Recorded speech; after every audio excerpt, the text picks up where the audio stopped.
বাংলাদেশ জাতীয় ক্রিকেট দলে ফিরছেন তামিম ইকবাল খান। যেই তামিমের সাথে এতদিন দেখানো হয়েছে অমানবিকতা, এবার সেই তামিমই কিনা হতে যাচ্ছেন টাইগার ক্রিকেটের কাণ্ডারি। এমনকি জল এতদূর গড়িয়েছে যে দলকে নেতৃত্ব দেওয়ার সম্ভাবনাটাও উড়িয়ে দেবার মতো কোনো সুযোগ নেই। সাকিবের দাম্ভিকতার পতনের পর এবার কি তবে তামিমের জায়গা পাকাপোক্ত হবে জাতীয় দলে? সাম্প্রতিক পরিস্থিতি বিবেচনায় তামিমের ভাগ্যে তবে কি চলছে জানবো প্রতিবেদনে। অবশেষে জাতীয় দলের দুয়ার খুলতে যাচ্ছে তামিম ইকবালের জন্য। বাংলার ক্রিকেটের সেরা এই ওপেনারকে কেন্দ্র করে বেশ কিছুদিন ধরেই চলেছে চরম নাটকীয়তা।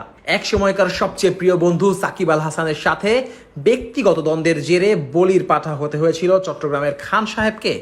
অথচ তার নামের পাশে আছে এত শত রানের রেকর্ড। দেশের ক্রিকেট ইতিহাসে সবচেয়ে বেশি রান থেকে শুরু করে সবচেয়ে বেশি সেঞ্চুরি, সব রেকর্ডই নিজের করে রেখেছেন ব্যাটার তামিম ইকবাল। তবে ক্যারিয়ার জুড়ে এত অর্জনের পরও শেষ বয়সে এসে তামিমকে সহ্য করতে হয়েছে কত অপমান, কত ট্রল। তার বন্ধু সুলভ সতীর্থ তো ন্যাশনাল টিভি চ্যানেলে এসে সরাসরি কথার বানে আক্রমণ করেছেন তাকে। তবে তামিম অবশ্য এতে ঝামেলার ভিতরে নিজেকে রাখতে চাননি। অকপটে মুখ চেপে কষ্ট নিয়ে সরে এসেছেন জাতীয় দল থেকে। আর এটাই প্রভাব ফেলেছে দলের পারফরমেন্সে। যেই ওয়ানডে ফরম্যাটে টাইগাররা নিজেদেরকে শ্রেষ্ঠত্বের আসনে বসানোর কাজ সারছিল, তারাই কিনা বিশ্বকাপের মঞ্চে দেখেছে ভরাডুবি। খোদ অধিনায়ক সাকিব তো বলেই দিয়েছেন এটা তাদের ইতিহাসের সবচেয়ে বাজে বিশ্বকাপ আসর ছিল।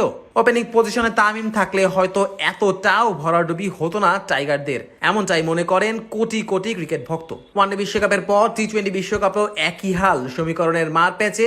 যদিও একটা সময় সেমিফাইনালে খেলার দ্বার প্রান্তে ছিল শান্ত হৃদয়রা, তবে শুরুর দিকে আগ্রাসী ব্যাটিং এর অভাবে সেটাও হাতছাড়া হয়ে যায় তাদের কাছ থেকে। দলের এক সময়কার সফল ক্যাপ্টেনদের আকস্মিক দল থেকে বাদ পড়াটা প্রভাব ফেলেছে গোটা স্কোয়াডের উপরই। মনোবল হারিয়ে খাদের কিনারায় পৌঁছে গিয়েছিল সৌম্য লিটনরা। তবে আবার তাদের মনোবল চাঙ্গা করতে এবং একটা দল হয়ে খেলার আশা নিয়েই টাইগার ক্রিকেটে ফিরতে যাচ্ছেন তামিম। সাম্প্রতিক সময়ে দেশের সার্বিক পরিস্থিতিতে পালা বদল ঘটেছে উপর মহলে, যার প্রভাবটা পড়বে ক্রিকেট দলের উপরও। এক সময় যেই দুর্নীতি ও অবকাঠামোহীন ক্রিকেট বোর্ড ছিল, সেটা এখন দেখতে শুরু করেছে আশার আলো।